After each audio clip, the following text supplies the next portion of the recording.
পেয়ে যায়। তো এগুলা মসুর ডালটা আমি একটু পটে ভরে ওটা আমি আনতে নিষেধ করেছি। দিনটা ছিল বৃহস্পতিবার। আজকের ভিডিওটা একটু দুপুর থেকে শুরু করলাম। এখন বাজে 2:45টার মতো, 3টা বাজার 2:45টাও না, 5 মিনিটের মতো বাকি আছে। তো আমি চলে গেলাম, রিক্সা করে গিয়েছি একদম বাচ্চাদেরকে নিয়ে ড্রয়িং ক্লাসে। ওদের বৃহস্পতিবারে হচ্ছে ওদের ড্রয়িং ক্লাস থাকে, তো যার কারণে দুজনকে নিয়ে বের হয়ে গেলাম।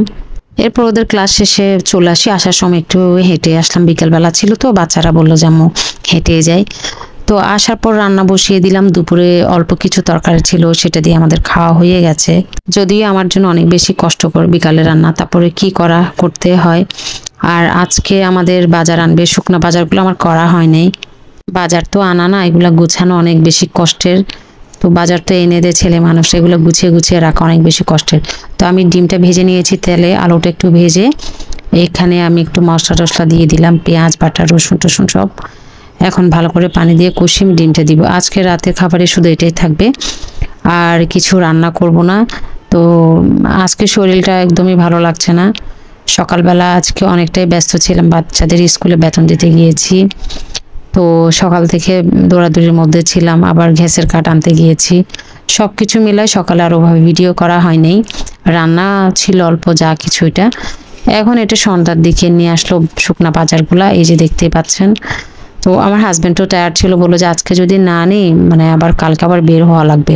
বৃহস্পতিবারে আমি নিয়ে আসলাম, এর কারণ হচ্ছে পরের দিন তো বন্ধ আছে। তো আজকে একটু রাত হলো, আমি একটু গুছিয়ে রাখতে আমার সুবিধা হবে। আর কিছু ওই যে সুগন্ধ চাউল, তারপরে চিনি, মুগ ডাল, প্যাকেটের মধ্যে ওগুলো মুগ ডাল, মসুরের ডাল, তারপরে হচ্ছে যে লবণ, আর এর মধ্যে ছিল দুধ পাউডার।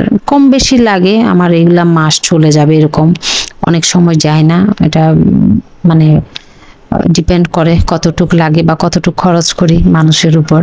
আর এই যে কিছু কাঁচা বাজারও নিয়ে আসলো, এই যে পেঁয়াজ, তারপরে আলু, আর হচ্ছে সবজি এখানে নিয়ে আসছে ছোট কচু। আমি ছোট কচু দেখলেও চিল্লা ফাল্লা করি, তাও বললো যে তুমি পারলে করিও।